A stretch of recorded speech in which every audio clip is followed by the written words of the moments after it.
Hello everyone, the Vern here from Cinema Recall, here to tell you about Newsly. Newsly is an all-in-one audio app for iOS and Android phone. It picks up the most trending articles on the web and reads them to you in a natural human voice. For the first time ever, the entire web becomes listenable. Stop scrolling, start listening, go to newsly.me, use the promo code RECALL, and get 1 month free of their premium service. Check it out, and now, back to the show.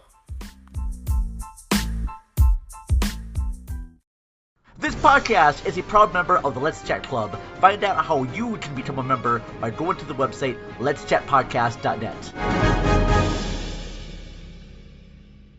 This podcast may contain adult language, adult situations, and some movie spoilers, so listener discretion is advised. You know what old Jack Burton always says at a time like this? Cool? Jack Burton, me. You're a bluebird. You're a brownie. You're a Girl Scout cookie. He doesn't know how to use the 3 seashells. I used to love doggy chow. I used to love doggy chow too. Want a date? Going out? Looking for some action? Need some company? This is a snakeskin jacket. For me, it's a symbol of my individuality and my belief in personal freedom. It's not important, okay? You're not important. Get used to it. Baby, you are gonna miss that plane.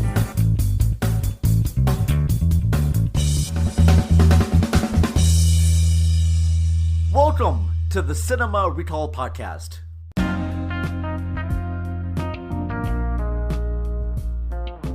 Hello everyone, and welcome to this bonus episode of the Cinema Recall Podcast. I am your host, The Vern, recording this on my phone thanks to Anchor. So this bonus episode was recorded with Patreon member Donnie Roberts. And Donnie is one of our $10 Patreon members, which means that every month he gets to choose either a movie or a topic of his choice, and we get to cover it on the show. So this is just a little incentive for you listeners out there. If you want to be a host with either Ashley or I, please go to patreon.com/cinemaricalpod and sign up for the $10 tier. $5 members always get bonus access to episodes, early access and whatnot. It's a great help supporter of us. Appreciate that so much for people that have done that.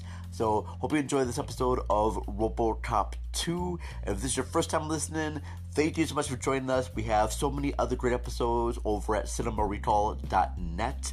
And if you're a long-time listener, thank you so much. We greatly appreciate you so very much. At the end of the show, I do read off all of our Patreon members, give them support and shouts as well. And we also have some shouts from other great supporters of the show. Anyways, folks, I dabbled on long enough. Let's get to our sponsors out of the way, and we'll get on with the show, all right? Love you all. Goodbye.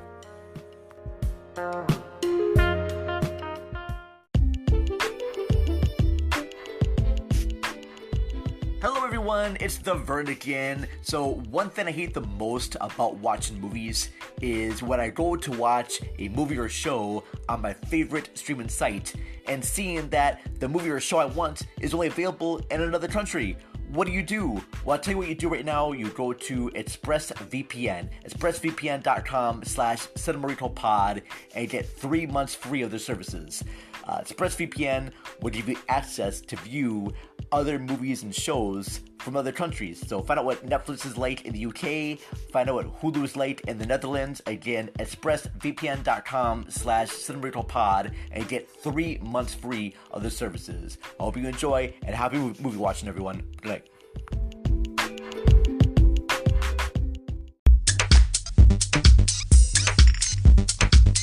Hello everybody, and welcome to this bonus edition of the Cinema Recall Podcast. I am your host, The Vern. Unfortunately, Ashley could not be here because, hey, she actually works and makes money, so all the best for her. Make that money, girl. We need it, so thank you. But today, in replacement, I have a very special guest with me today, formerly the host of Cage's Kiss. We have with us, and he's the writer of the Deep Sea Anthologies, we have Mr. Donnie Roberts. Hello, Donnie. Hello, and dead or alive, you're podcasting with me. Oh, yes. I mentioned Keith Stube is also the former host of Videorama Pod, and I'm hoping that maybe that show will have a resurrection maybe sometime. We're talking about it, yeah, so we're going to see. We still do some Cage's Kiss, because Cage keeps blessing us with more and more of his movies. Yes. But... Bless that man. Oh, very cool. Well, yeah, and like I mentioned before, he also is writer of this anthology series called the Deep Sea Anthologies, where yours truly got to be a voice actor for episode number 1. So that was very nice of you to do that, called The Bells. So thank you again for doing that. Any new updates with that new series? Yeah, we on Halloween, actually, I put out a teaser for the second part coming out next year, and we're going to try and get that going as quick as we can, and I've got the first part of it written because it's going to be a 2-part episode. Each one's going to be about 30 minutes each. I was trying to keep it to 1, but the story just got really, really good. So, all right. Well, very cool. Glad to hear about that. Today we are actually talking about Robocop 2. You know this because you clicked on the link. Before we get into that, I have to give a quick shout-out to our sponsors. Our first sponsors is ExpressVPN. It's a secure tunnel between your computer and the internet, and you get to actually view content from other sites. So find out what Netflix is like in Asia. Find out what Hulu is like in Europe. You just go to expressvpn.com/cinemaricopod and get 3 months of the premium services. And our other sponsor is Newsly. For the first time ever, you can have the internet listened to. You no longer just to scroll the internet, you can actually listen to it. So it's newsly.me, use the promo code RECALL, and get 1 month free of the premium service. So you can actually get to be in all the knows of all the trending topics without having to waste your fingers and use that, because that's a pain in the ass. So again, newsly.me, use the promo code RECALL. That's it for our sponsors. Also, be sure to check us out every Sunday on Full Swap Radio's Vanilla Sunday, and we're at 8:30 p.m. FullSwapRadio.com. All right, that's done. And then I gotta do one quick thing, Donnie, and I apologize about this. Oh no! All right, but it's gonna be good because we actually had some people give us shout-outs for our last episode on Videodrome. So for our Patreon subscribers, we are doing a tribute to filmmaker David Cronenberg, but I released a promo episode on Videodrome, and these cats were nice enough to retweet us. So in no special order, I would give a big shout out and thank you to the Via VHS podcast, the Movie Seller 2.0, the Saturday Morning Podcast, eBunny061, Front Face Lock Podcast, Invasion of the Remake, Podtastic Audio, The Chris and Christine Show, Science Fiction Revenant, the After Movie Dinner Podcast, First Time Watchers, Manic Pixie Weirdo Podcast, Film Rage, Anime Talk, Podcast in the Woods, and Mike, and Oscar. Thank you very much for everyone for sharing an episode with us. Well, before we get into our thoughts here, I'm going to take a little big break right now to play some ad spots, and I need to get some water, so I'll be right back right after these messages.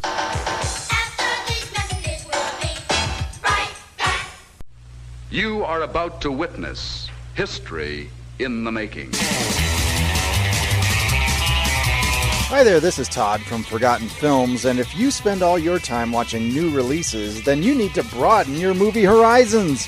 And a great way to do that is by joining me for the Forgotten Film Cast.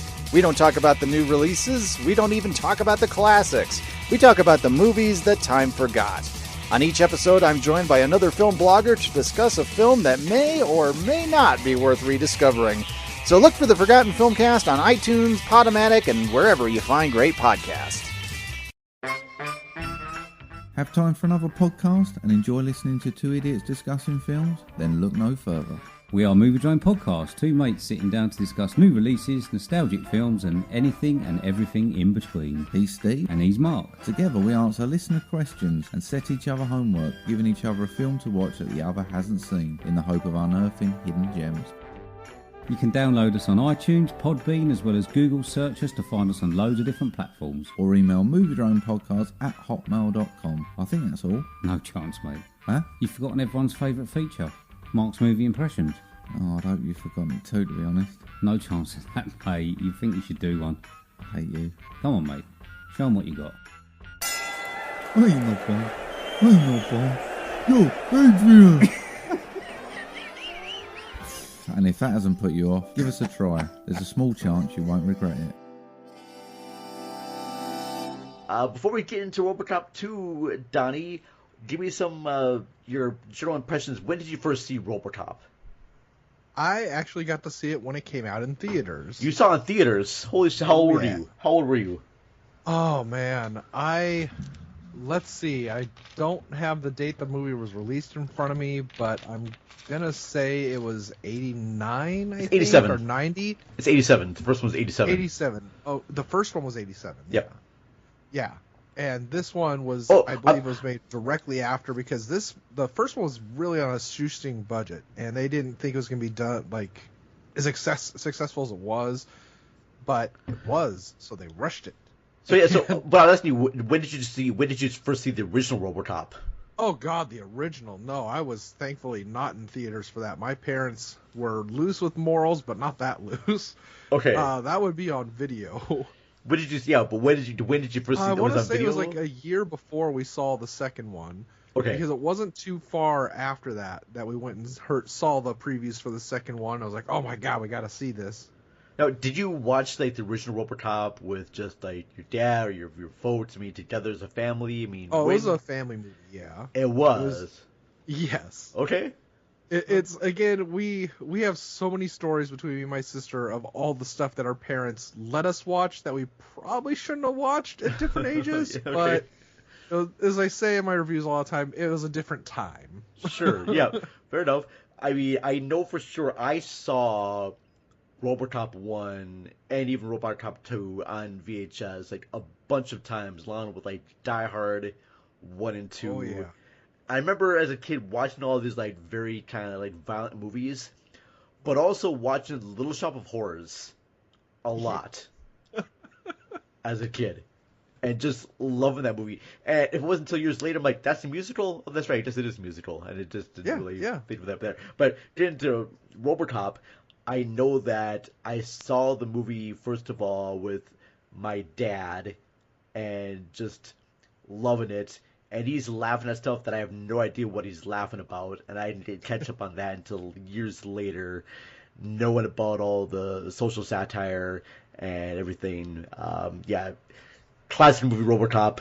Now, when it comes to Robocop 2, now, you all know the story about Robocop. Alex Murphy, dedicated officer, he gets gunned down by criminals, mainly by Red Foreman from That 70s Show.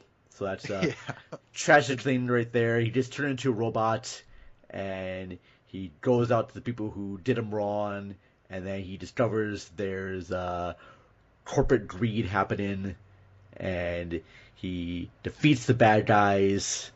Everything seems to be fine. And then we get into Robocop 2. Now, I should mention, too, that in Robocop 1, there's this big story about all the police going on strike. And crime in old Detroit is being ravished. And OCP is this company that wants to come in and take over the control. They want to basically gentrify this town and make it more into their ideal city. And just make it completely safe and neutralized. Kind of like what's happening a lot to the world right now, all right? Yeah, I was going to say they kind of hit the nail on the head when they were saying in this film that Detroit was filing bankruptcy. Yeah. The crime was overridden, yeah. Mm-hmm. Very much so. So, getting into Robocop 2. Now, I'm going to take from your impressions that you agree that Robocop 1 is a classic movie and that don't need to say anything more about it, right? Oh, yeah. Yeah. Okay. All right. Now, when it comes to Robocop 2, because this is your choice. This is your choice here for Robocop 2. What makes you love Robocop 2 so much? A very specific scene from Robocop 1 is why I love this movie so much. Okay. And it's a very quick scene where you have the director in the nightclub, and he's just shaking his fist in his head as another guy kicked Robocop in the balls. Yeah. And he looks like he is coked out to the gills. This movie feels like that's exactly how it was written. Because there is so much craziness in this, and it's like, you know how Paul Verhoeven's movies are. You know how insane and crazy he can get with things. And for this film to feel in the same vein as that, but just more over the top and more what am I watching? As a kid, that just kind of blew my mind. And I loved it. And the older I got, I realized I shouldn't love this movie as much as I do. But I do. Yeah, because we should mention, too, that this movie was directed by Irvin Kershner, who also directed a other very popular science fiction film. Yes, a very popular second film. Very much so. Yes, The Empire Strikes Back from Star Wars. And having him do a second feature in a series is quite intense. I loved the fact that Robocop 2 does have the same tone as the first one. Like, as a kid, I had no idea that these were two different directors making this. Oh, yeah. When you're younger, you think that these are actually the same movies. In fact, all three movies have the same tone, except the third one is toned down slightly for this. And I'll get into Robocop 3 because I just rewatched that recently and I want to have some thoughts about that one. But in Robocop 2, we don't get any opening credits at all in this entire movie. What we get is we get a sequence of a criminal trying to break into a car. He gets inside there, and as soon as he tries to start the car, these metal bolts wrap around him and electrocute him. And he gets fried, comes out of the car, and guess who walks out? Do you recognize that guy? Oh, yes. The wonderful voice from Gremlins 2. It's a man you cannot forget. It's Daniel Clamp, actress John Glover. But Daniel Clamp from Clamp Enterprises is coming out and talk about this new security system called Magnavolt. Yeah. It's the best and only security you'll ever need for your car. And it doesn't break down your battery. Yeah, exactly. Which is the best thing for that, so I absolutely love that. And then we get into more of the media break, which I do enjoy very much. And I like the fact that it begins that way. Then we got this great little... I'm not going to go through the whole plot of the movie, so if you're expecting me to do like a scene-by-scene replay of the plot, I'm not going to do it. You can watch the movie for free on Tubi. Hi, Tubi. Do you want to sponsor us? Because we like your channel, and you should give us money because I know you got money, and we could use a little bit, and we'll help promote your site on our show. So again, hi Tubi, that's your free little sponsorship right there. If you want more, it's going to cost you money, all right? So anyways, go to Tubi, watch Robocop 2 for free. But there's that great sequence at the start where one person robs an old lady. Yes. And then he in turn gets robbed by these two girls. And I kind of wish that scene went a little bit longer just to show how depraved. Like, I want to see the old lady come out and rob someone too. In fact, I think she does get him back with his taser, but... Well, yeah, but you're also saying you want to see it more depraved, but you're forgetting there's also the long shot of the woman who's cradling her baby and shooting up the new drug in the film, Nuke, next to another guy who's strung out on Nuke, next to a Nazi sign on a newspaper stand. That's fair. That's and fair. The two lovely ladies that beat up the man that robbed the homeless lady are two streetwalkers, which Frank Miller is someone who really loves his streetwalkers. Hey, they're called sets workers. Yeah, I'm sorry. And we're going to support all sets workers right here, okay? Just because sometimes they walk the streets. In fact, walking streets does not mean anything sexual. I walk streets all the time and I don't get much sex. And, hey, I'm a streetwalker, all right? Walk the streets all the time, Donnie. Oh. So, yeah, we should mention, too, that in this new movie, there's a big drug element happening called Nuke, and it's infecting everyone so much that the Surgeon General is gunned down by supporters of Nuke, and the leader of the guy who's supplying this Nuke drug is Kane, played wonderfully by Tom Noonan. Yes, and Manhunter. You'll recognize him in movies like Manhunter and The House of the Devil and Last Action Hero, and he just got one of those iconic faces and very kind of calm voice, and he's this very calm cult leader, and he has all these followers, and they're using this drug called Nuke, and the best way to describe Nuke is that it looks like it's this red liquid in this little pouch, and I guess you inject it into you, but I don't know how you inject it into you because I don't see any needles. Yeah, it's like it has a little it's like a plastic morphine type injection that they would use in the army. But yeah, you twist off the cap, and there's a tiny little needle, supposedly. You think you see it maybe once. Okay. But the only thing I really remember from that, from behind the scenes, is that they used saline solution packs for, what do you call them, contact lens cleaners. And they just put a dye inside the saline solution and turned it orange, and they had red, yeah.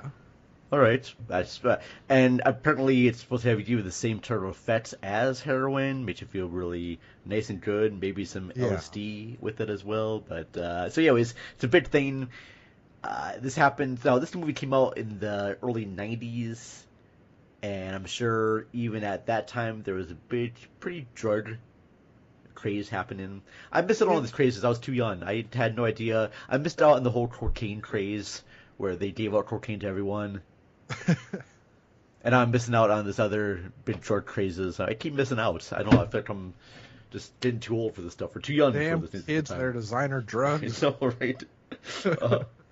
But should mention that Robocop is going to bust this nuke ring where they're making this drug, and I think this is the first time we actually do get to meet a lot of the members of Kane's army, including Hobb, who is his 12-year-old, I guess, vice president of Nuke. I guess this 12-year-old kid. He kind of is, yeah. They don't really name him as a position except for just bad kid. Yeah, so he's going to fight these drug dealers, but there's this kid with this gun, and he points at a Robocop, and he says, "What's the matter? Can't shoot a kid, can you, fucker?" And I remember as a kid watching that and just being a little bit confused and terrified that this 12-year-old kid is having this gun and just shooting up everything. And I mean, this kid is like shooting cops, and he's easily going to like choke out Officer Lewis. Oh, that's right, Ann Lewis comes back, played by the wonderful Nancy Allen, the only actor to appear in all 3 movies of this. Oh, there's some fun stories with that as well. And I had the exact opposite reaction with that kid with the gun. I was like, hell yeah. Okay. Like, this guy is in charge. Yeah. I mean, don't get me wrong. I was very impressed that this kid was, like, able to do this shit. Yeah. But at the same time, I was like, holy shit, this kid's insane. And this kid's, like, a lot more intense than some of the adults are. In fact, later on in the movie, the fucking kid's, like, running this empire. Yes. He's running it. And the first thing he does when he's running this empire is orders himself a pizza and fries. Of course. I mean, he is still a kid. Now, there's a sequence where I guess Robocop's trying to bust some bad guys, and he goes to this video arcade, and it seems like this video arcade is like the main headquarters of where this drug is supplied at. And I don't know if it's just me, but doesn't that video arcade look almost similar to the one from Teenage Mutant Ninja Turtles, the one from 1990? Yes, it's almost the exact same look as the Foot Clan's little recruitment center for the kids to stay at. And I mean, trust me, like both of these movies could be all in one. That's another movie I watched as a kid too, was the Teenage Mutant Ninja Turtles along with this. And I just imagine as a kid going, is that what happens in the cities? Are there just a bunch of badass clubs you go to where, you know, you can like smoke inside there, and there's probably like a bar area. I wouldn't be surprised if upstairs there was like a strip club and everything too. On this Dallas show. It's the same as even the movie Hackers. They did the exact same thing, where it's like, oh, if you're a hacker, obviously this is where you go to parties, an underground abandoned building with tons of computers and a rave going 24/7. Oh, 100%. 100%. Yeah. So, another thing too that I just want to discuss really quickly is that the actor's name for Hob is Gabriel Damon, and I have no idea. He hasn't really been in much movies except for this. He was, I guess, he was in Newsies, and then he was before this. Oh, he did do some voice work for The Little Mermaid, and he had some roles in Land Before Time. Actually, he was the main voice in Land Before Time. No kidding. He was Littlefoot. Huh. So hey, good on him. So hey, yeah. But I will say that this is probably one of his most iconic roles, and that's badass as hell. All right. Yeah. So now the weird thing about in Robocop, the original from '87, directed by Paul Verhoeven, Robocop earns his humanity at the end of the movie, and he becomes Murphy. He's able to hold on to his feelings and emotions. Now, in this new one, that seems to go away a little bit, but comes back briefly at the start. And the most weird thing about this is that Murphy is spying on his family, looking at his wife, and his wife comes to the police headquarters to confront him. Yes. And I guess the OCP features are like, you can't do this woman anymore. Murphy's dead. Please stop this. You're making her upset. And Murphy goes, all right, fine. I'm a robot. Murphy's dead. Don't have to worry about that. And Murphy's wife comes in, and she says to him, don't you remember me? I'm your wife, you know. And he says to her, I'm sorry. Your husband's dead. I don't know you. I find it weird that they spent a good amount of time with this scene about him trying to connect with his family, only not to have it ever used again. Well, that's also partly, oh God, Frank Miller, thankfully you can go and buy a comic book that was based off his entire script for this movie. Did you read that? Yes. Okay. And the whole thing that he had planned was there was going to be a huge arc about him trying still to wrestle with, am I Murphy or is Robocop taking over? And there was a whole thing where they had not only the elements with his wife and his kid, but the wife actually was going to have a bit more of a, not a prominent role, but more of a presence in the film. Can I go ahead. No, I didn't interrupt you here. I'm sorry if I do this, but does it turn out that the Hob character, who is this drug-dealing psychopath killer, is actually his son in the comic book? No. Okay, all right. That would have been great. It's like, I hate you, Dad. I'm a new nuke now. My dad's a robot. Like, screw TJ Laser. I want to be a drug dealer. But no, thankfully no. But it's so weird because apparently on set, Irvin Kershner would just love to rip out pages of the script, calling it shit. And apparently Frank Miller, there was many times people saw him looking just like, oh, it's like, why'd you do that to my story? And there were other scenes they filmed that did deal with him and his humanity, but they also came off really weird, especially because they took out so many sections where that had a story arc in the film itself. because there's a deleted scene you can actually get now on I think it's Shout Factory put out a Blu-ray recently in 2K of the film, and it's a deleted scene of Robocop walking by, and he sees a woman showering in one of the OCP police department showers, and he just kind of like watches her, and he starts having a flashback to his wife. And it's one of those, the woman catches him, she gasps, and he just kind of walks off, and his partner, Lewis, notices this. He's like, what the hell's going on, man? And it just kind of goes into the whole psyche with him and what happens with why, when he's reprogrammed later in the movie, he just suddenly has that spark to pull this out and reset himself. I like the fact, too, that it was written to be a shower scene. Yes. That's the only way that Robocop can remember anything. He has to watch a woman shower. In fact, that would be all. That could be a whole... Robocop, we need you to remember. Please remember, you got this great database. I can't seem to remember. Although, if you were to get to the shower, Robocop may be able to remember things a little bit better. Yes, exactly. And starts to do it. No. Do it. They start going to the shower, start taking off their clothes. Robocop's like, no, do it slower. Robocop. What was that? Nothing. Remember things better that way. Yeah, this is for me, not for you. I've got nothing to use anymore. That's it. That's all I got.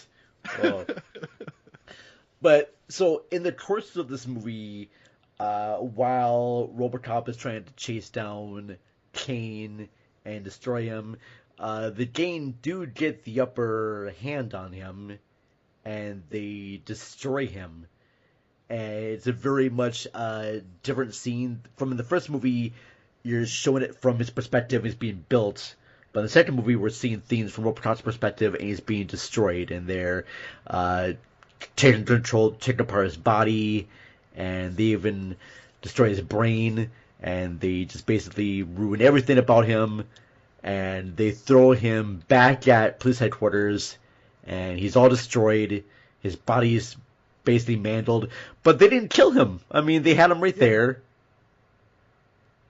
They just took apart his body, but they didn't destroy his head. Even the kid, that little hop kid's like, he has a brain. I want to see it. And I thought, oh shit, how's Robocop going to get out of this one?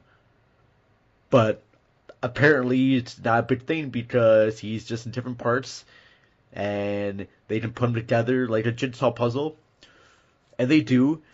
But then OCP starts to listen to the suggestions of parents and other groups in the area, and they changed around his persona, and they gave him a lot more prime directives, because we all know the 3 prime directives of Robocop. I'll quiz you on this, Donnie. What are they? Oh, man. I was so ready with all his new prime directives versus that. No, I said the original. What's the new original prime directives? Well, including the 4th one? Well, wait, no, because that one got destroyed. Which the 3 ones here? Oh, God. So, first, I want to say is the protect the innocent. Yes. Okay. Oh, man. It's protect the innocent, serve the public trust, and uphold the law. Yes. Those are 3. The 4th one is never pose an OCP officer, but that kind of got removed. That's more a plot device. It is. It's more the plot device than the 3rd one, too, but we're doing that later. So, after he gets back, all these parent groups are like, you know what? He's just too loud with that gun of his, and can he do more to like talk about environmental issues, or maybe anti-smoking?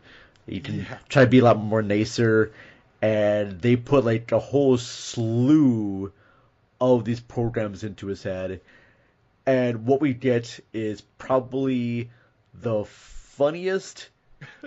Not saying it's the best, because it definitely changes Robocop to be like, although I get what they were doing, I get what the screenwriters were trying to do, because I know when the first movie came out, there were a lot of parents who were really upset that they felt like this movie was being marketed to kids.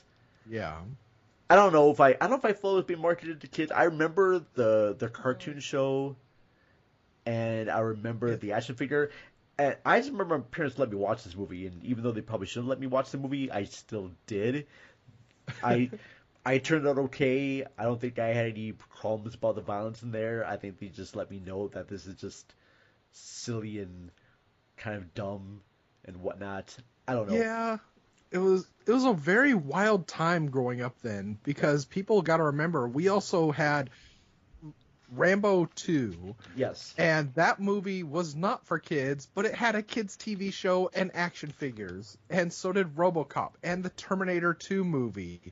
I mean, every action movie that came out at that time with tons of violence in it that was not really made for kids, they absolutely were marketing it toward us because they know we liked the violence and shit we were seeing. Oh, I remember the video games. I remember playing the video games of Robocop and Terminator and Rambo, and all the video games had like violence in there, so it's just an easy thing to have happen.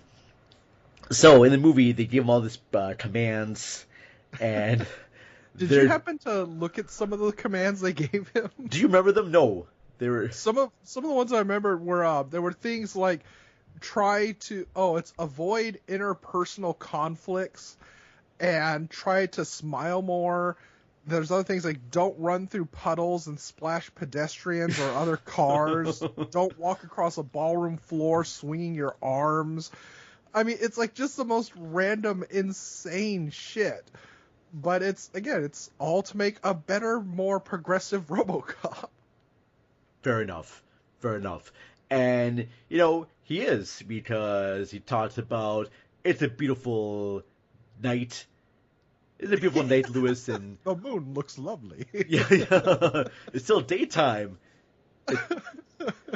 It's the thought that counts. So here's where I guess crime is so bad now in Detroit that Little League teams are robbing electronics stores. That was great. So this whole like Little League team, the dad, breaking into this electronics store. Maybe it's a pawn shop because they don't have much stuff there, but then again, it's all being stolen anyways from him. Yeah. And Robocop comes in there, and he says, "Where are they?" And the owner goes, "What do you mean, where are they? They're everywhere." And these little kids come out, and they're so happy that Robocop's there, and he's like, "Oh, this doesn't look good.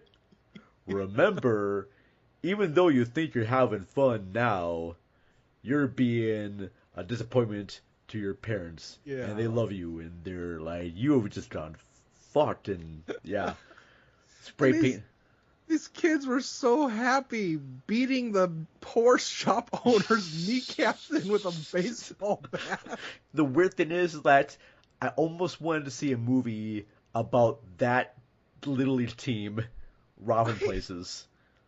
I mean, I'm sure they won some awards, but that coach, he was really supportive of everything they were doing with robbing that store. Yeah.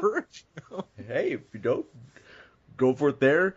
And then there's, I guess, another sequence where he goes to a park where kids are playing with the fire hydrants. Yeah. And he turns that off, and little kids spray something on him, calls him a fucker. There's that great sequence where you see a guy smoking. And this I always see this played at there's a movie theater called the Trilon. Hi, Trilon. Vern here. I'm giving you a quick shout out right now. So please feel free to support our podcast in the future so we can give you more shouts like this. But Trilon is in Minnesota. They're a great theater. They play a bunch of old movies. But before every movie they screen there, they always show a sequence where a guy's smoking and Robocop shoots the little outline around him to scare him to drop the cigarette. And he goes, "Thank you for not smoking." And has that not smoking. Even though theaters have not had smoking in there for years, I still want to see ads for not smoking in theaters. Anything is better than having the same trivia question played for 20 minutes before a movie starts. Well, at my theater, the AMC theaters, they play a lot of like really just the same ads, or behind the scenes thing. And the thing called movie that they have there, which is really just dull. No one's that. Just give us some old school ads. All right. Honestly, anything's better than, again, not to give our age away, but the time in the theaters for a very brief time, thankfully, where they were playing commercials for TV shows and other commercials before you got to the previews of the film. That happens still. You're very lucky with movies today. Is it? Okay, maybe so. We still get those commercials before. Oh man, the movie starts. Drop that. They learned their lesson. Really? Okay. Well, fair enough. Don't be surprised if during the actual movie there'll be a break for commercial breaks when we go to the theaters. Yeah. Fair enough. So now he has all the stuff in his head. The police team and the hospital, they're trying to look over the directives, how to stop it, and they're like, we can't remove the stuff. If we do, it'll destroy his brain and he'll be killed. So if you're watching this for the first time and thinking, shit, what the hell's going to go on? How is he going to get back to be the original Robocop with only 3 directives and him being badass and whatnot and not being this other guy? What does Robocop do? Well, he basically just wats out, goes to, I guess, some this power bots. Yep.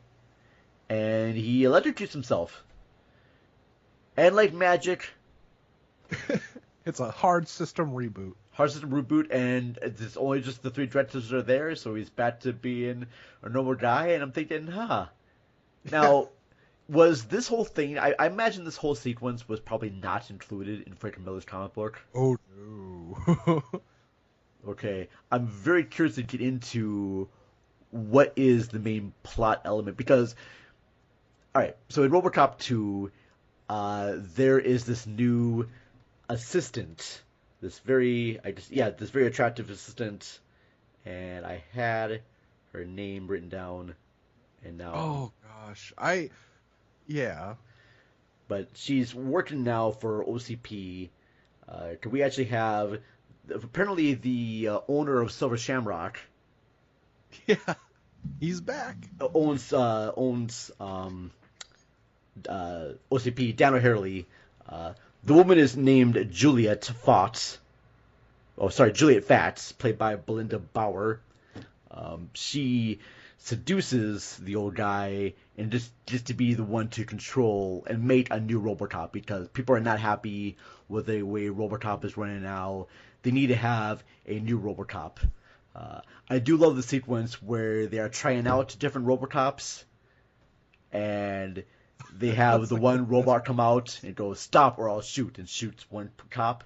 Stop or I'll shoot. Yeah. Shoots another scientist, and then says, stop or I'll shoot, and shoots himself. Yes. My favorite one, and I know that my buddy Josh Poole will be listening to this episode because we used to watch RoboCop 2 a lot. But favorite sequence of that is when one of the robots, they bring out the new RoboCop, and that robot lifts up his helmet. Yes. As a skeleton, and he just says, He just screams and dies. And just falls down right there. So they're developing this new robot, and they can't use cops' brains because they're apparently just too fragile to be put back on again. And so Juliet comes up with a plan where she's going to use the brain of a criminal.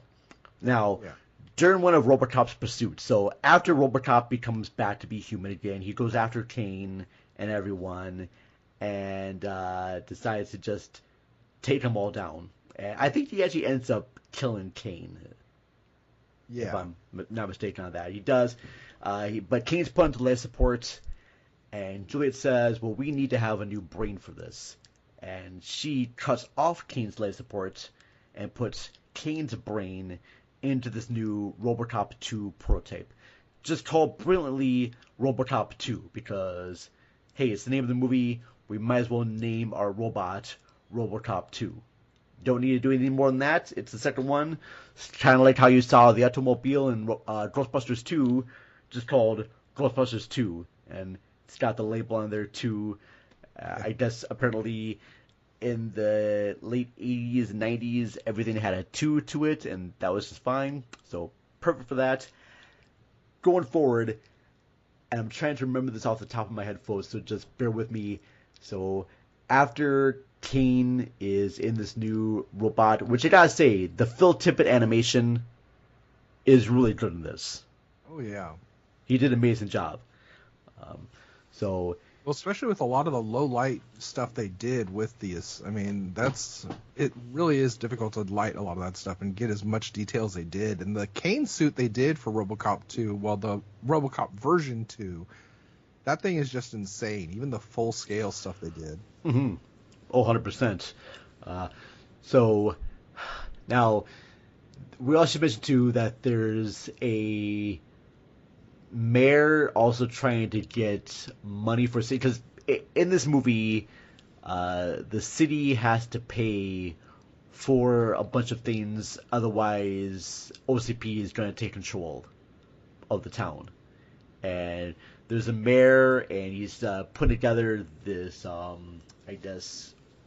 campaign, or I forgot the word, where they're trying to raise money.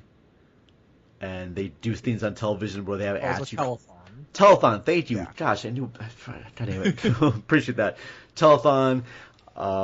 And Hob calls in and says, I've got a way to save the city. All right? Because at this moment, they're Kane's out of the picture. And Hobbs like, yeah, I'm going to take control. I'm going to take control now. Kane's not here anymore. This is my town, all right? And I'm going to hire all the kids I want to. I got these guns. I'm 12. I can just do anything I want to. And he calls in the mayor to basically say, hey, I'm going to save the city. I'm going to give you all the money that you need to pay off your loan with OCP. All you got to do is just let us sell our drugs. That's all. Just people want to have them, let them have it. That's all. We're not going to, we'll be late on crime if you just get off our backs a little bit.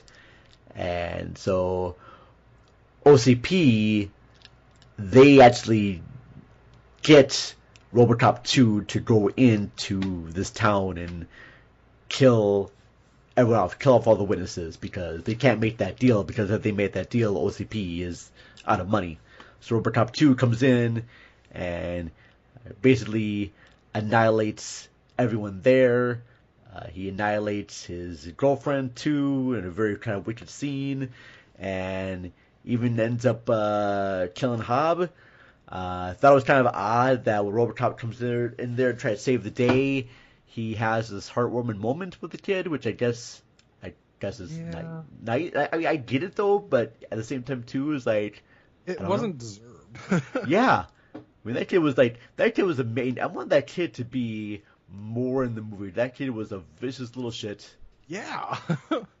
And I mean, he was choking out Lewis and called her a bitch. He shot Robocop point blank, and he's like loving seeing him being tortured. But then suddenly he's like, "It's so cold. Dying sucks. Dying hurts." Yeah. In fact, that character would have worked perfectly in like Kick-Ass. Yeah. Oh, absolutely. He would have been just perfect in that. Okay, so after that moment, when he's done having the heartwarming moment with that kid, oh gosh, where am I blanking now? So Robocop 2 is there basically working for the cities, and they need help to destroy Robocop so that it'll be the main person of enforcement there in the cities, so they can easily gentrify that. That's all I want to say. But Kane's and Robocop's main focus is Nuke, the drug, because they have all the Nuke supply and they can give it to him. And when they are introducing Robocop 2 to a whole bunch of shareholders, and Robocop 2 sees the Nuke drug, he's like, fuck this, I'm just going to destroy everything, because I'm going to kill everything for this Nuke. That's what he did the first time when he did that order to take out the mayor and his cronies. He did it for the Nuke. He did it for the Nukie. What? The Nukie. You just had to go there. I had to go there. I'm sorry. But that's kind of like the main theme for the Robocop 2, is that there's a drug to Nuke. Kane lights the Nuke. OCP is using his love of Nuke to do what they want. And Robocop does end up by getting the best of him and destroying his brain. And while this is happening, our guy from Silver Shamrock Corporation, who's like credited as Old Man. Yes. In this movie here. He's the owner of OCP. He discovers that shit OCP is kind of fucked up with this, and he has to take a spin team. And one of his head cronies of this Felton Perry, Donald Johnson, played by Felton Perry, he decides to, you know what, that girl that you were having a thing with, what if she was the one that made this whole thing happen? And so they blame her, and the movie basically ends abruptly with the old guy getting away, and Lewis is like, he's getting away, we can't do anything to stop him.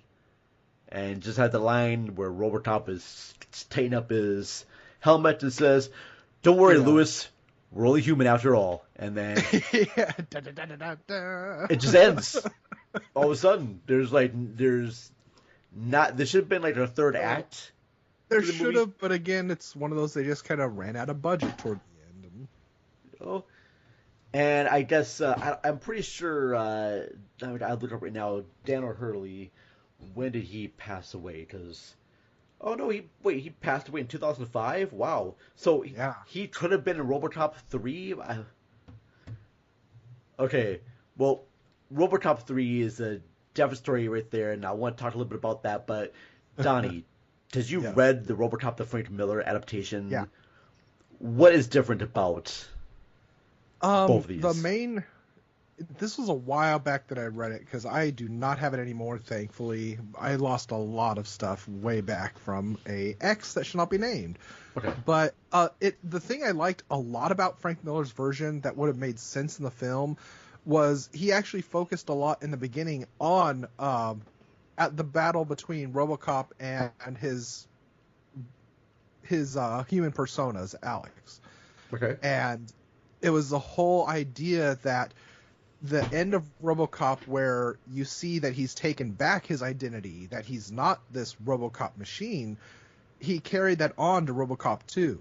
But because he's a machine and he's constantly working, it was causing him to fray, basically.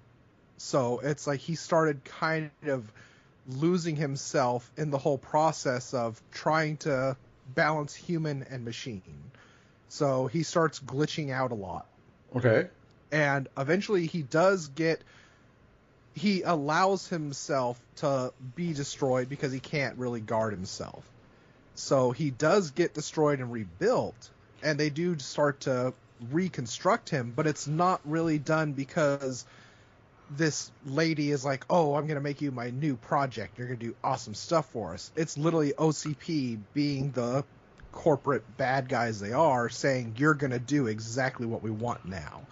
So the two main bad guys in the script he came up with was Kane, but more so the old man, because it was all about how the corporation was the evil entity behind everything, and how they were the ones that were really driving a wedge between the lower class and the upper class, and how they were trying to control and kill people.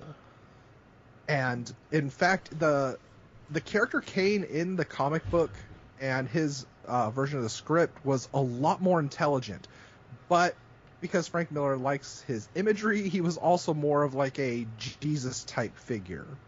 And there's some elements of that made it into the movie, like God, I can't believe we didn't talk about it. Kane's Sanctuary, where he has the picture of Mother Teresa, and he also has the body of Elvis next to the picture of Elvis. Okay. It's like somewhere in there, if you're looking at that scene where they show the body of Elvis, it's just visible off scene. There is a gigantic crystal.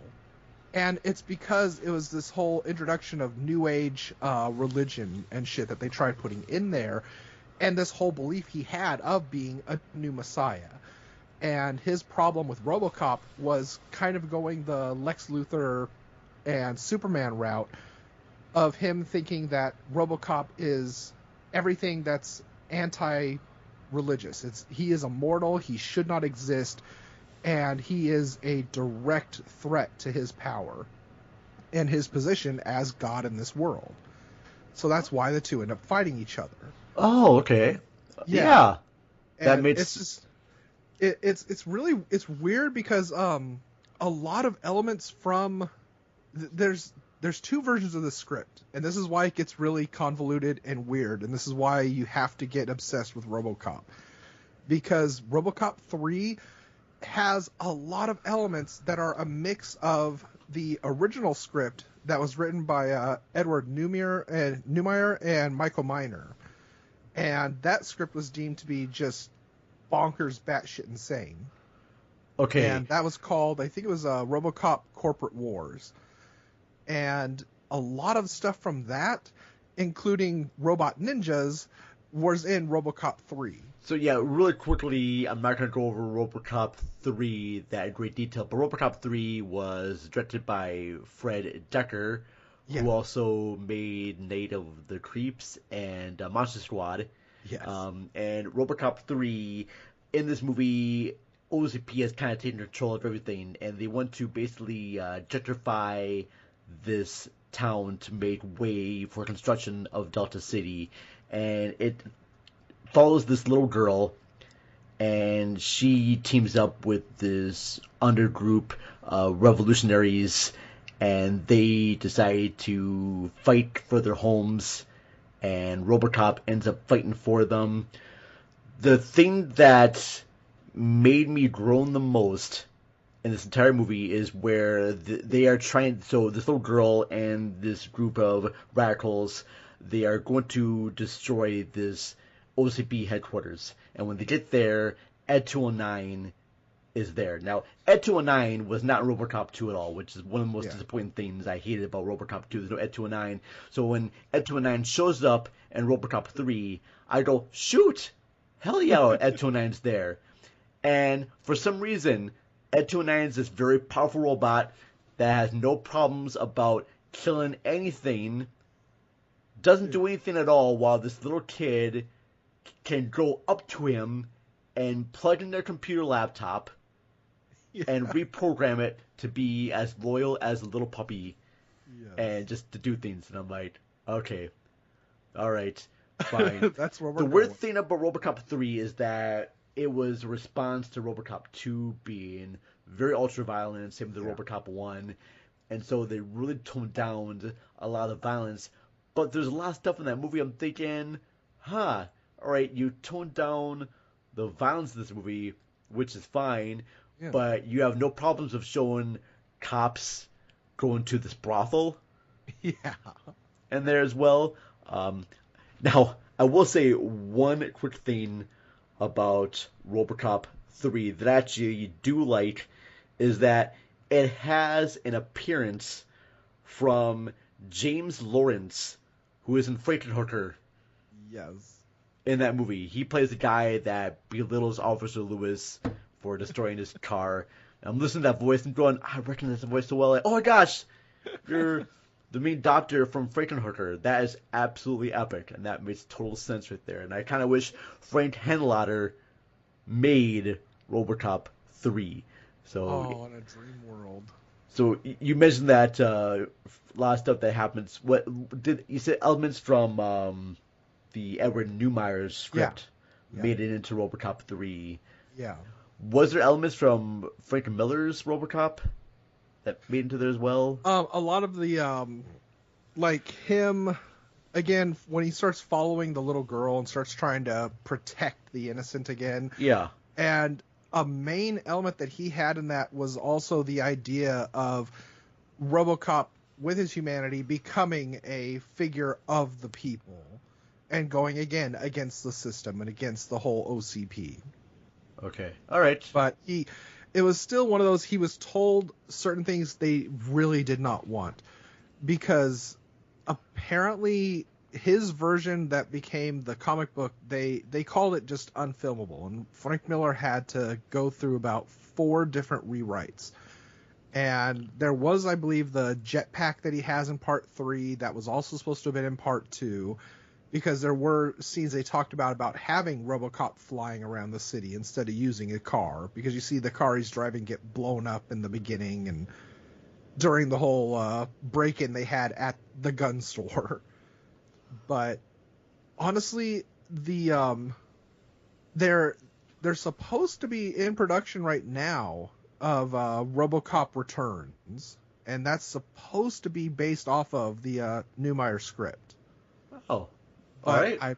I'm still not sure how closely they'll follow it. It's just that has more than Frank Miller's ties in the third one, because their original plan for Robocop 2 was, again, that he's kind of losing his humanity, but he's still trying to fight for it, and OCP decides to destroy him, and then the film would skip ahead like 25 or 30 years into the future, and Robocop is brought back.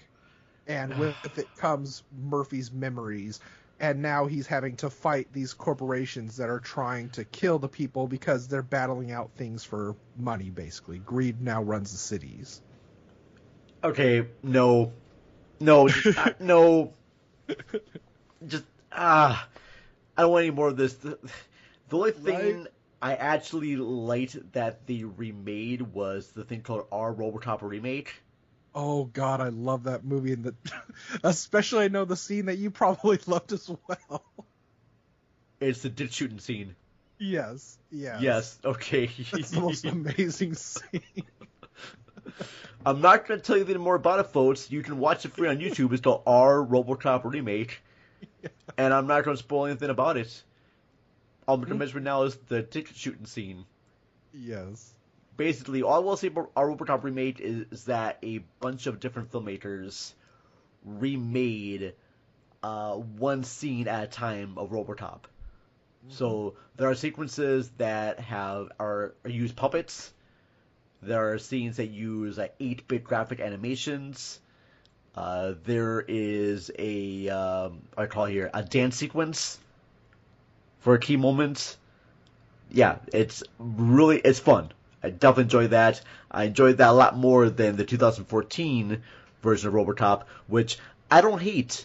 I'm going to say this right now. I don't hate the movie. I think it's a fine movie. I just wish they didn't use Robocop's name. I wish it was just called a different movie. Yeah. And it would be just fine. But the fact that they use the name Robocop and they use characters' names, I was like, no, you could have just had it be a different movie. And I'm sure a lot of people would be like, well, this is a lot like Robocop. And like, well, it is and it isn't. I mean, yeah, it's different. But yeah, so that's here or there. In fact, I feel like I should watch that one again just to give it a Kevin Smith Winston's theaters. Then there was a television series. There's two television series, one in 94 and one in 2001. There was 2 animated series, but the animated series only lasted for a year. There were several video games. My favorite of the video games was Robocop versus Terminator. Yes. I still need to read that one again. So they actually have a new Robocop game coming out too this year. Oh, they do. Okay. All right. Yeah. I'm thinking it's PC and Xbox, but I have to check on that again. But we're living in a miraculous time because we're getting a freaking Robocop game and a goddamn Killer Clowns from Outer Space game. So I'm excited about that. Process that. I'm very excited about the Killer Clowns from Outer Space game. That's pretty epic as well. All right. Thank you to you, Donnie, for coming on the show and talking about Robocop 2. Was there anything else that we left out of Robocop 2 that you want to discuss? Something I really love that they did keep from the first one, like we briefly talked about, was the commercials, which they range from a man who kills himself because he chose the wrong company to back. The phone company, yes, the phone company chose the wrong. And we also had a wonderful thing of I can't remember the name of the company or the product, but it was a skin protection, an SPS. Yes, it's Sunblock 5000. Yes, it's a SPS 5000, and it tells you about how bad the Earth's atmosphere is and how cancer is running rampant, and you need to use at least a quart of this stuff per day when you're out in the sun. And it also tells you, as one of the side effects, use of this will cause cancer. Yes. What the fuck? That is absolutely brilliant. Something really quick, too. I was really surprised by this. A lot of the weapons they used in the movie were actual weapons. Really? And even the lunchbox gun that Hobbs used, that was an actual gun. It was supposed to have been just a unassuming box that they felt you could carry around, and if you needed, you could unfold it into a fully automatic assault rifle. Well, of course. Yes, every because kid is like that. Yes, because the 80s into the 90s was a very interesting time. 100%. Yeah, well, plus you don't want to take your thermos away. The one key sequence that always makes me grimace a little bit is, okay, so in Robocop 2, there's a officer that's selling information to Kane and Hobbs and telling them where the police are going to be, and he gets discovered to actually give away Kane's hideout to Robocop, and so Kane captures him, brings him to this abandoned warehouse where they have a doctor there, and this officer's like, oh man, I'm not feeling so good. And his girlfriend and other people are like, well, you told them where Kane is, and Kane's like, I'm gonna make a lesson out of you. And they slice him open and make Hobbs watch. Yeah. And Hobbs was to look away, but Kane's like, oh no, you're gonna watch this. Yeah, I thought you were only gonna scare him. Does he look scared? Now, I remember. Now, Dad's a good guy. I'm not saying bad about him at all, but I do remember when I was watching the movie Jaws. Yeah. And I tried to turn away at some of the gory parts there, but Dad's like, oh no. Turns my head like, you will watch this. You're not going to be afraid of a fake shark, my son. And then So I remember as a kid watching that scene of Robocop 2 when Kane tilted his kid's head towards the car, and so I'm like, oh yeah, I remember my dad doing that with me. All right, just kind of get used to it, and yeah, and I'm pretty sure. But then again, I don't know why the kids winced. I mean, this kid was like shooting up cops and choking things. I guess you draw the line at surgical operations and whatnot. Yeah, I don't want to watch torture. I just want to shoot people. And it's so weird that you have in the first movie, there are no little kid main characters. Oh no, not at all. Yeah. And the second movie, the little 12-year-old is a killer and a drug dealer and basically a crime lord. Yeah. And then in the third one, you get this little girl who just lost her family, and she wants to try to find a new family unit right there. It's definitely light and dark of the two. All right? Yeah. Very, very odd. So it was a very interesting time for sci-fi and horror during the 90s period. Oh. But yeah, I just had to mention that really quickly. I like Robocop 2 quite a bit. I have major fun with it.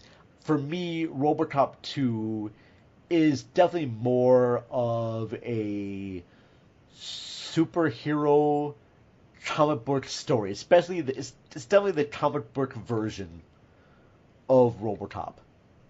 Like, the original Robocop is much more of a social satire. And while there are satirical elements in Robocop 2, that one is mostly a comic book movie. It's what most people really kind of associate Robocop with, as being this movie that's all about action and just crazy things and violence and all that type of stuff and comedy, and it's blown up very much like a big blockbuster action comic book movie. And I feel like the first one's more of a sort of a satirical take on that a little bit, and still having major social issues. This Robocop 2 kind of throws that off the window. I'm definitely looking forward to reading Frank Miller's Robocop and to see all the differences that what could have been. That movie would be very, very fascinating, but I still overall like Robocop 2. Is it as good as Robocop? No. Nothing will be, but I do like what they do with it. In fact, all three movies, they have a continuing timeline, which I do enjoy by. Even though I don't necessarily I can understand Robocop 3 being considered to be a bad movie, and it is a bad movie. I still liked it because it ends the plot of that story. It's a perfect kind of trilogy where it all kind of flows into one and be done with it. And that's what I like about it. And I like the fact, too, that you have this R-rated property just go off the rails a little bit in the third one. I don't know why, but I enjoy that as well. But yeah, if you had to rate Robocop 2, what would you rate it at? And why should people watch Robocop 2? I'll ask that, Donnie. They should watch it because you need it in your life. It's just that much insanity and fun, but it's also just a really prime piece of work. I mean, there's so much beautiful practical effects done in this thing and puppetry work. But if I had to rate it like out of 5 stars, I'd have to go and give it 7 stars because it's just that amazing. Okay. It doesn't really follow much, like you said, from the first one. There's a lot of satire that's left out of it because that's what Verhoeven's movies were like. He still loves doing that type of thing, and they didn't really get that message in the sequel. Mm-hmm. And he actually didn't want to do the sequel at first because he didn't want to do a cash grab, and he felt doing one so soon would be one. So I really respected that. I would have loved seeing it, but still, like you and I said, the fact that when you saw this, it felt like it was made by the same person because it carried that same tone and kind of that same humor. I loved it because it felt like it was almost, this is not a comparison of the two films, but it almost felt like going from Back to the Future 2 and 3. Just how you have that continuation in between the two. Oh, very much so. Yeah, and I just, there's so much in this movie to love because it's one of those movies that even though it's not really as great as the first one, it's still pretty damn good. And even with the ending of the film being kind of lackluster because they ran out of funds, it's still so good because of little jokes and moments. Like last night I rewatched it again, and I still cracked up when the old man was surveying all these people that Robocop 2 is killing off by just seconds. And he just grimaces and shakes his head and goes, "This isn't looking good for OCP Johnson." It's like, yeah, no shit. This guy is going on a drug-fueled rampage. And honestly, all I was thinking about right now is like, how's it looking for a company? What are we going to do to control things and stop this? Yeah. Yeah, and it's like even my freaking dad, who he couldn't stand a lot of violent movies, he laughed so hard seeing this in the theater, and still did a couple years after seeing it on cable, when you have the old man holding this huge container of nukes, shaking it like, we're gonna stomp this drug out, and the Kane robot just smashes part of a model and starts reaching for the drugs, trying to take it into his system. Yeah. It's so silly, but so ultra-violent, but it's still something you can watch and have fun with. Almost in the same vein as Army of Darkness. It's just one of those movies I can pop in, I can feel good watching it, and I just enjoy that it's such a rare treat of humor and horror that it's done in a way that you're like, yeah, it's kind of over the top, it might be a little repulsive at some parts, but it's just fun. It's like it knows what it is, and it's trying to be fun. That's true, because they already established that, hey, Robocop's here. We don't need to go for his backstory again. Yeah. We're just gonna have him just be this badass guy that's gonna take out things. We're also gonna give Robocop this nice new blue sheen. Yes, the purplish blue sheen that everyone wants to have for the show. But yeah. And I like the fact too that it's a little more brighter, a little more colorful. It has things that should not be in a movie at all, like except for a 12-year-old being a drug lord. Yeah. And I know that many people will probably dismiss this movie, and I get that. And hey, that's your right as an audience to do so. But give this one a shot. You can forget about the third one, but although if you want to be completionist, you can definitely watch the third one. It's not going to hurt you. It's going to be fine. I know I've seen it many times as a kid. But yeah, I had to say, Robocop 2, good job, Irvin Kershner. You actually did. That was his last directorial movie too, I believe, wasn't it? Yeah, I think you're right. Yeah. So I know he did some TV work, but yeah, I gotta say, you did good. You did good. So overall, like at the time, this was like the most violent movie. I think it had like 58 or 59 deaths, and it held that title, I think, until Die Hard 2 came out. Probably. I think that was the one at the airport, I believe. Yep, that's the one. Yep. Yeah. Shoot. All right. All right, my friend. Well, that is going to wrap up our conversation about Robocop 2. Thank you all for listening very much. Before we go, do you have anything you want to plug before we get going? Oh, no, sir. You took care of that very well in your opening. Okay, good. Okay. Yeah. Very cool. As for Cinema Recall, please check out our past episodes over at cinemarecall.net. If you're a Patreon subscriber, you get these episodes ahead of everyone else. So right now, I would give a big shout out to all of our wonderful Patreon supporters. And in no special order, I gotta thank Chris Revel of Let's Chat with Chris Revel. I gotta thank Jason Soto from Rabbit Hole Podcast. Speaking of which, check out Tales from the Double R, which is a Twin Peaks podcast hosted by myself and Ryan Luis Rodriguez of One Track Mind, where we talk about every episode of Twin Peaks, because Ryan and I are playing detectives inside the Double R Diner, solving the mystery of Twin Peaks, while also solving a real mystery of our own. And you gotta listen to the episodes to find out more about that, but that's at rabbitholepodcast.com. All right, and I gotta thank Linda Castro from Bedknobs and Broomflits. I gotta thank Jeanette Mickenham from AKA Jeanette. I gotta thank Matt and Ashley from Mashley at the Movies. I gotta thank Lydia, Naomi, and Jen from Shocked and Applaud. Thank you very much for your support. Check out their recent episodes talking about Hocus Pocus and 8 Heads and a Duffel Bag. I also got to give a shout out to Harvey Andrus, who is one of our guitar players for our No Doubt cover band called Your Ex-Girlfriend. And that's it. No, just kidding. We also have one of our other wonderful Patreon supporters is here with us right now, Mr. Donnie Roberts. Thank you so much for being a wonderful Patreon supporter and just a friend and just wonderful human being. Thank you so much, my friend. Yeah. And again, you can find Donnie over at Unreal Goals on the Twitter sphere.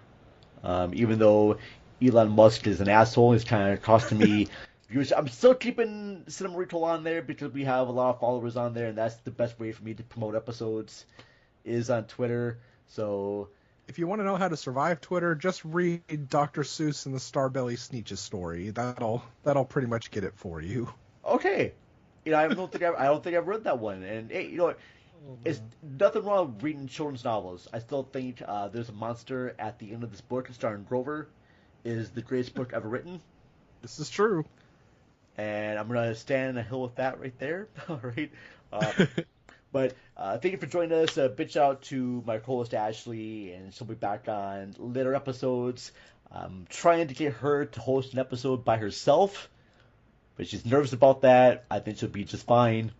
And we'll see what happens soon. But thank you for listening, everyone. We'll talk to you later.